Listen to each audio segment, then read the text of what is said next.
Առաջին հարցը, որ կանցնի ընտրողի մտքով արդեն տեղամասային կենտրոնում, որ կողմ գնալ եւ ում մոտենալ։ Այս անգամ ընտրողի առաջին քայլը կմեկնարկի գրանցման էլեկտրոնային սարքի մոտ գտնվող տեխնիկական օպերատորի։ Մեզ է տալու իր անձնագիրը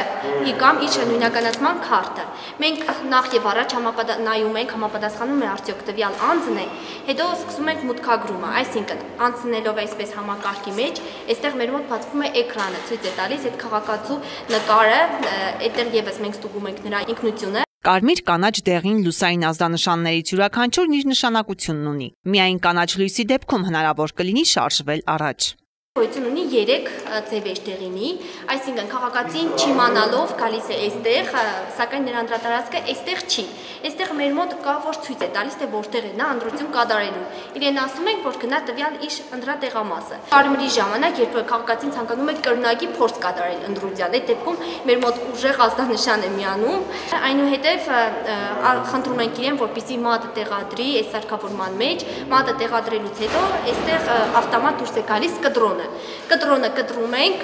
անձնագրի հետ տալիս ենք քաղաքացուն եւ խնդրում ենք, որ նա հանկարծ չկորցնի կտրոնը, քանի որ եթե կորցնի, ինքը էլ չի կարող իր ընտրած այդ թուղթը գծի արգղի մեջ։ Կտրոնի տեսքով ընտրելու իրավունքը ձեռքին քաղաքացին կանցնի հաջորդ փուլի։ Տեղամասային ընտրական կենտրոնների տեսանելի հատվածներում փակցված համապատասխան ուղեցույցներն ինչ խոսք, կօգնեն ընտրողին կատարել քայլերն ըստ հաջորդականության, սակայն հանձնաժողովականներն ի դեմս հանձնաժողովի նախագահի եւս չեն զլանա համապատասխան ցուցումներ տալ, հատկապես տարեց ընտրողներին։ Եթե տեսանք, որ մարդ իրոքի վիճակի չէ,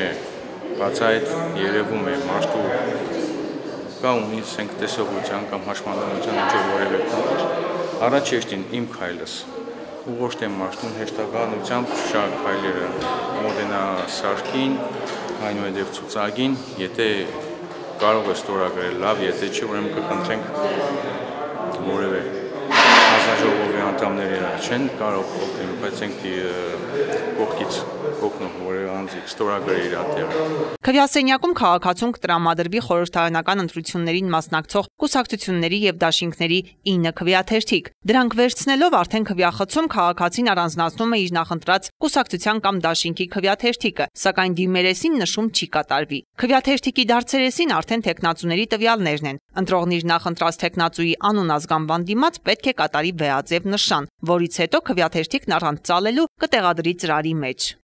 Ծալած քվեաթերթիկով ծրարը չի կարող հայտնվել արգուղում, ինչի համար։ Մեր ծրարը այս ընտրությունների յուրահատուկ ձևով անկյունը բաց է։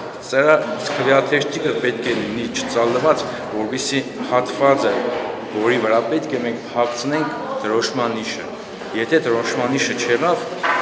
գործառույթը, որը կատարում է դրոշման նիշ գծելու արգղի պատասխանատու անդամը, չի կարող թույլ տալ գծել արգղի մեջ։ Ընտրողն իրավունք չունի չօգտագործված քվեաթերթիկները դուրս բերել քվեախցից։ Դրանք պետք է գցել նախատեսված արգղի մեջ։ Քվեաթերթիկներից ինքը կընտրեմ որ կուսակցությանը ոչ դաշինքն ցանկանում։ Մյուս 8-ը, որոնք որ արդեն իրան պետք չեն։ Չօգտագործված քվեաթերթիկների համար։ Փոխարենը քվեախցում չպետք է թողնել կտրոնը։ Ալա Բաղդասարյան, Արթուր Մարգարյան, այսօր։